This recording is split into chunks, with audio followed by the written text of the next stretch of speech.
Hello बच्चों, आप लोग अच्छे हैं। देखिए, पिछले क्लास में आप लोगों ने ज्योमेट्रिकल आइसोमेरिज्म देखा था। हम लोग कोऑर्डिनेशन कंपाउंड में आइसोमेरिज्म रीड कर रहे हैं, ज्योमेट्रिकल आइसोमेरिज्म। आज के क्लास में हम लोग रीड करेंगे ऑप्टिकल आइसोमेरिज्म, जो ऑर्गेनिक से रिलेटेड है। ऑर्गेनिक में जो हम लोग ऑप्टिकल आइसोमेरिज्म रीड करते हैं, उसी का कॉन्सेप्ट यहाँ भी आया है, बट यहाँ कॉम्प्लेक्स कंपाउंड में हम लोग देखते हैं। तो ऑप्टिकल आइसोमेरिज्म हम कैसे ऑब्जर्व करते हैं, किस इंस्ट्रूमेंट के हेल्प से ऑप्टिकल आइसोमेरिज्म ऑब्जर्व करते हैं, उस इंस्ट्रूमेंट का नाम है पोलरीमीटर। जैसा देखिए, मैंने डायग्राम पहले ही बना रखा है। ये पूरा डायग्राम, ये तो अब ओल्ड मॉडल में चला गया, यहीं से डायरेक्ट जो है अब लाइट सोर्स जनरेट करता है। ये पूरा डायग्राम पोलरीमीटर का है। ये किसका डायग्राम है? देखिए, ये पूरा डायग्राम पोलरीमीटर का है ये। ओके, तो पोलरीमीटर क्या होता है? ये इंस्ट्रूमेंट है। पोलरीमीटर एक इंस्ट्रूमेंट है जिसके हेल्प से हम लोग ऑप्टिकल एक्टिविटी ऑब्जर्व करते हैं। ओके, इसी का पूरा देखिए हम लोग आज देखेंगे। ऑप्टिकल एक्टिविटी क्या होती है, कैसे आइसोमर जनरेट होता है। तो ये सोर्स ऑफ लाइट है, ये ऑर्डिनरी लाइट है। देखिए यहाँ ये सोर्स ऑफ लाइट है, ये ऑर्डिनरी लाइट है। यहाँ से लाइट निकला और ये निकोल प्रिज्म है। ओके, निकोल प्रिज्म है, ये क्रिस्टल होता है। इससे जैसे ही पास करेगा ये ऑर्डिनरी लाइट, तो ये मोनोक्रोमेटिक लाइट में कन्वर्ट हो गया। ये किस में कन्वर्ट हो गया?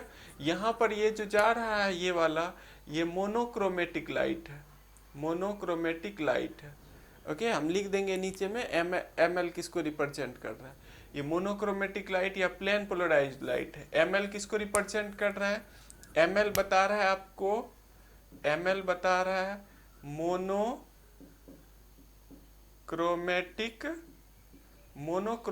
लाइट को बता रहा है। ये मोनोक्रोमेटिक लाइट हो गया, प्लेन पोलराइज्ड लाइट हो गया। यहाँ ऑर्डिनरी लाइट था। ये ऑर्डिनरी लाइट को जैसे ही निकोल प्रिज्म से पास कराते हैं, किस में कन्वर्ट हो गया? मोनोक्रोमेटिक लाइट में। ओके, समझ पा रहे हैं?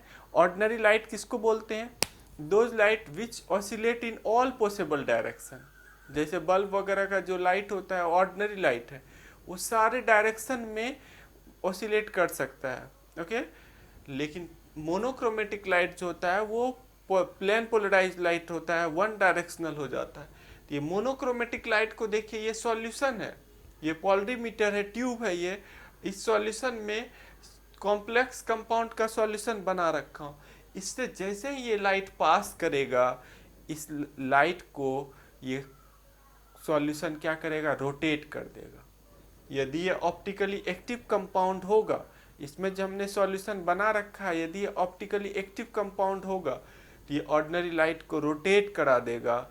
या तो देखिए, या तो ऑर्डिनरी लाइट को ये क्या करेगा? यहाँ ऑब्जर्वर है, देख रहा है, देखिए यहाँ से ऑब्जर्वर देख रहा है इसको।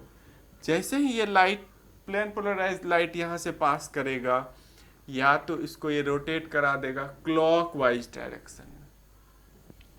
मोनोक्रोमेटिक लाइट को ये सॉल्यूशन क्या करेगा? या तो क्लॉकवाइज में रोटेट कर देगा, घड़ी की दिशा में रोटेट कर देगा, राइट साइड रोटेट कर देगा। तो यदि ये क्लॉकवाइज में रोटेट करता है ये सॉल्यूशन, यदि मोनोक्रोमेटिक लाइट को क्लॉकवाइज में रोटेट करता है, तो इसको हम लोग बोलते हैं डी आइसोमर। इसको क्या कहेंगे? D isomer, clockwise, dextrorotatory. क्या बोलते हैं? Dextrorotatory. और यदि इस कंपाउंड का प्रॉपर्टी है, इस लाइट को यदि एंटी क्लॉकवाइज में रोटेट करेगा, तो इसको हम लोग क्या कहेंगे? L isomer. इसको क्या कहेंगे? एल आइसोमर कहेंगे। ओके, इस कंपाउंड का जो ये प्रॉपर्टी है रोटेट करने का, प्लेन पोलराइज लाइट को रोटेट करने का, इस प्रॉपर्टी को ऑप्टिकल एक्टिविटी बोलते हैं। इसको क्या बोलते हैं? Optical activity. समझ पा रहे हैं आप? मीन्स ये कंपाउंड क्या कर रहा है? प्लेन पोलराइज्ड लाइट, इस कंपाउंड का सॉल्यूशन है, प्लेन पोलराइज्ड लाइट को आइदर इन क्लॉकवाइज डायरेक्शन और एंटी क्लॉकवाइज डायरेक्शन में रोटेट कर देता है। तो this property is called optical activity. आप इस डायग्राम को कॉपी कर लीजिए, मैं बारी बारी से देखिए सब चीज़ एक्सप्लेन करूंगा। ऑप्टिकल एक्टिविटी क्या होती है, डेक्स्ट्रो रोटेटरी कंपाउंड क्या है, लेवो रोटेटरी, सब चीज़ मैं एक्सप्लेन करूंगा। पहले आप इस फिगर को कॉपी कर लीजिए। ऑप्टिकल एक्टिविटी किसी कंपाउंड का प्रॉपर्टी होता है। कौन सा प्रॉपर्टी? ये रोटेट करने वाला प्रॉपर्टी। ओके, लाइट को रोटेट कर देगा। कॉपी कर लीजिए, देखिए पूरा बोर्ड में छोड़ रहा हूँ, आप इसको कॉपी कर लीजिए, फिर मुझे मिटा के बारी बारी से सारे एक्सप्लेनेशन को बताना होगा। आपको अच्छे से दिख रहा होगा, कॉपी कर लीजिए।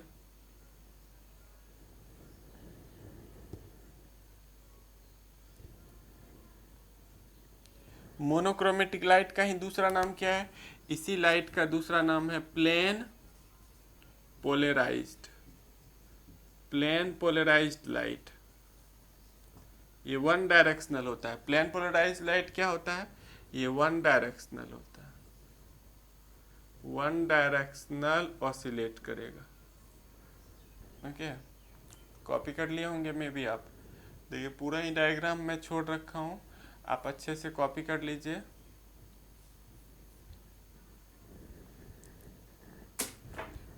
देखिए मैं अब इसको मिटाने जा रहा हूँ, मे भी आप कॉपी कर लिए होंगे। देखिए ऑप्टिकल एक्टिविटी पॉज करके भी आप कॉपी कर सकते हैं। एक बार मैं छोड़ देता हूँ पूरा बोर्ड, तो आप पॉज करके भी इसको कॉपी कर सकते हैं। तो देखिए ऑप्टिकल एक्टिविटी क्या होती है, इसको मैं एक्सप्लेन करने जा रहा हूँ। ऑप्टिकल एक्टिविटी, फर्स्ट इसमें टर्म आएगा ऑप्टिकल एक्टिविटी। ऑप्टिकल एक्टिविटी क्या होती है? लिखिए इसका डेफिनेशन, आप लिखते चलिए। When plane polarised light, plane polarised light, plane polarised light और monochromatic, monochromatic light is passed from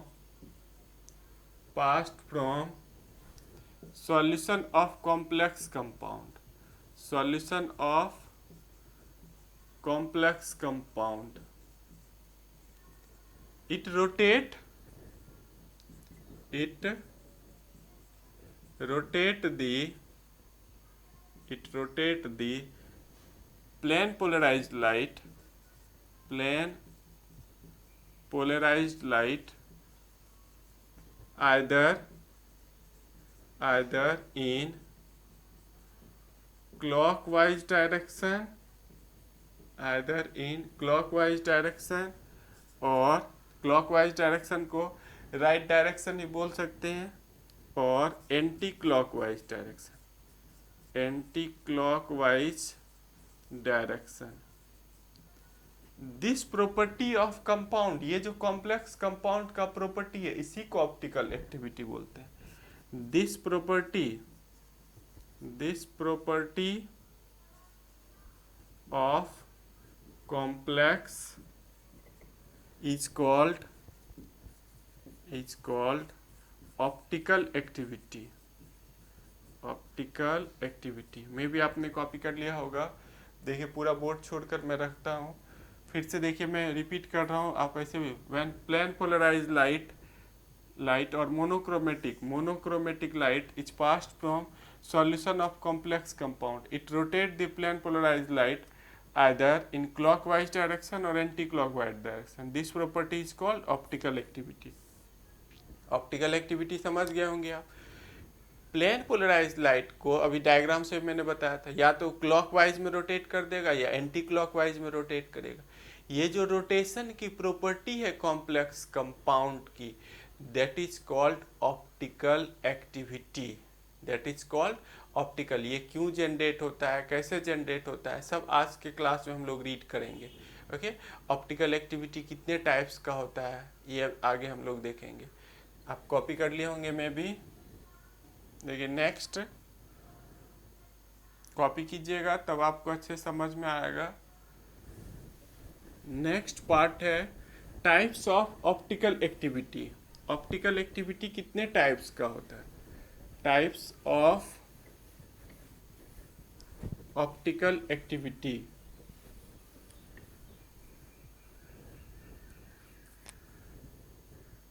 types of optical activity ये 2 टाइप्स का होता है। फर्स्ट होता है डेक्स्ट्रो रोटेटरी कंपाउंड, या इसी को हम लोग डी आइसोमर बोलते हैं। इसको क्या कहेंगे?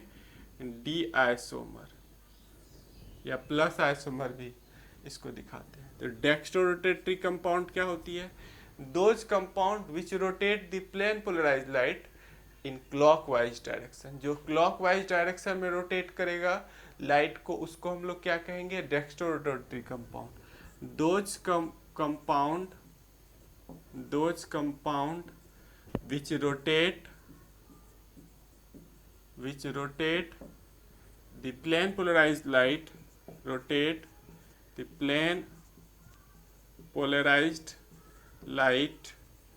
in clockwise direction is called d isomer। Okay, doubt नहीं है, समझ पा रहे हैं? ये क्या करेगा? प्लेन पोलराइज्ड लाइट को क्लॉकवाइज डायरेक्शन में रोटेट करेगा। इसको D isomer, D for dextrorotatory. Okay, copy कर लिए होंगे, समझ में आ रहा है? इसको प्लस आइसोमर भी बोलते हैं, प्लस आइसोमर। कॉपी कर लिए होंगे आप। देखिए, अब दूसरा इसका टाइप है एल आइसोमर। लेवो आइसोमर क्या होता है? सेकेंड टाइप में भी आपने कॉपी किया होगा। देखिए, सेकेंड टाइप कौन सा है? लेवोरोटेटरी।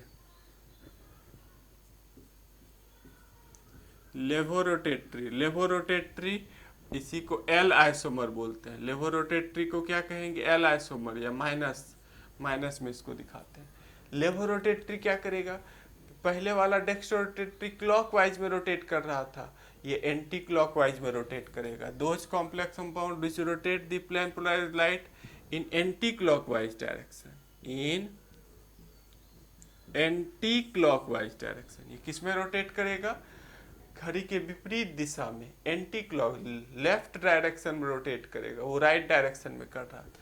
This compound is called L isomer. इस कंपाउंड को हम लोग क्या कहेंगे? एल फॉर लेवो मीन्स लेफ्ट होता है। लेवो मीन्स क्या होता है? लेफ्ट। ओके, आप फटाफट कॉपी कर रहे होंगे, आप इसको कॉपी करते रहिए, आपको समझ में आएगा। अब देखिए, डी और एल आइसोमर का कुछ प्रॉपर्टीज में बताने जा रहा हूँ। मे भी आपने देखिए कॉपी किया होगा। डी और एल का कुछ प्रॉपर्टीज बताने जा रहा हूँ। डी आइसोमर और एल आइसोमर में क्या रिलेशन है वो मैं बताने जा रहा हूँ। डी आइसोमर और एल आइसोमर में क्या रिलेशन है? डी और एल आइसोमर एक दूसरे का मिरर इमेज होता है। D and L isomer are mirror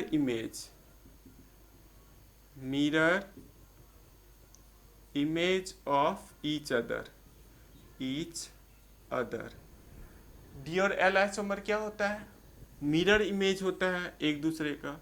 next point में D and L isomer is called इनांसियोमर।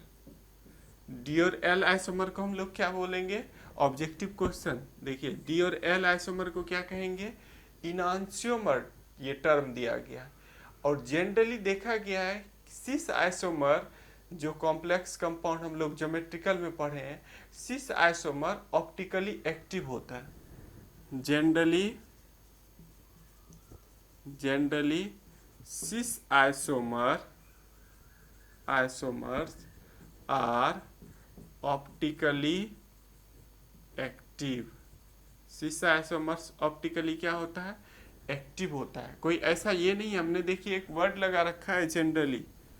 सामान्यतः जनरली ऑब्जर्व किया गया है कि सिस आइसोमर ऑप्टिकली एक्टिव होता है। ऐसा कोई फिक्स रूल नहीं है। ओके, समझ पा रहे हैं आप? इसको कॉपी कीजिए, तीनों पॉइंट याद रखिए। अब देखिए क्या क्या कंडीशन है। कंडीशन, ऑप्टिकल एक्टिविटी कौन सा कंपाउंड शो करेगा, कौन सा कंपाउंड शो नहीं करेगा, वो मैं बताने जा रहा हूं। ऑप्टिकल एक्टिविटी आपने कॉपी कर लिया होगा। देखिए कंडीशन, क्या क्या कंडीशन है ऑप्टिकल एक्टिविटी के लिए, क्या क्या कंडीशंस है। Conditions for optical activity, conditions, conditions for optical activity. Optical activity के लिए क्या कंडीशन होना चाहिए, कौन सा कंपाउंड, सारे कंपाउंड ऑप्टिकली एक्टिव होगा, सारे कंपाउंड लाइट को रोटेट कर, ऑप्टिकल एक्टिविटी मीन्स क्या हो गया, लाइट को रोटेट कर रहा है प्लेन पर, आइदर क्लॉकवाइज डायरेक्शन और एंटी क्लॉकवाइज डायरेक्शन। इसके लिए फर्स्ट कंडीशन है plane molecules must be asymmetric, complex must be, complex must be asymmetric. Complex को क्या होना चाहिए, एसिमेट्रिक होना चाहिए। सेकेंड कंडीशन है mirror image of compound are non superimposable, mirror image of complex is non superimposable. Mirror image एक दूसरे को ढकना नहीं चाहिए, मिरर इमेज एक दूसरे को ढकना नहीं चाहिए, उसी को हम लोग बोलते हैं नॉन सुपर इम्पोजेबल। जैसे बॉल हम लेंगे, देखिए इसका मिरर इमेज बनाएंगे तो ऐसा ही हो जाएगा, ये एक दूसरे को क्या करेगा, ढक लेगा, तो ये सिमेट्रिकल ऑब्जेक्ट हो गया, ये शो नहीं करेगा, ये ऑप्टिकल एक्टिविटी शो नहीं करेगा। और तीसरा जो कंडीशन है absence of symmetry, absence of symmetry, symmetry नहीं होना चाहिए। और कौन कौन सा सिमेट्री एब्सेंट होना चाहिए, ए नंबर में plane of symmetry, plane of symmetry, कौन सा सिमेट्री एब्सेंट होना चाहिए, प्लेन ऑफ सिमेट्री, इसको आप कॉपी कर लीजिए। बी नंबर में point of symmetry, point of symmetry, और सी नंबर में axis of symmetry, axis of symmetry. Okay, ये सारे सिमेट्री, सिमेट्री मीन्स हो गया, देखिए बॉल है, बॉल का मिरर इमेज बॉल ही बनेगा, वो सिमेट्रिकल ऑब्जेक्ट हो गया, वो सिमेट्री नहीं होना चाहिए, एसिमेट्रिकल होना चाहिए। कॉम्प्लेक्स कैसा होना चाहिए, एसिमेट्रिकल होना चाहिए। ओके, समझ पा रहे हैं, बिल्कुल डाउट नहीं है। देखिए आपको कुछ प्रॉब्लम हो रही होगी, झरझर की आवाज़ जा रही होगी, इसलिए अभी वीडियो को मुझे क्लोज करना पड़ेगा। ओके, लाइट जाने के बाद ये थोड़ी बहुत प्रॉब्लम आती है, तो फिर अगले क्लास में हम लोग इसको कंटिन्यू करेंगे, कैसे टेट्राहेड्रल कॉम्प्लेक्स शो करता है, कैसे octahedral complex geometrical isomerism show करता है। Okay, thank you watching this video. Okay बच्चों।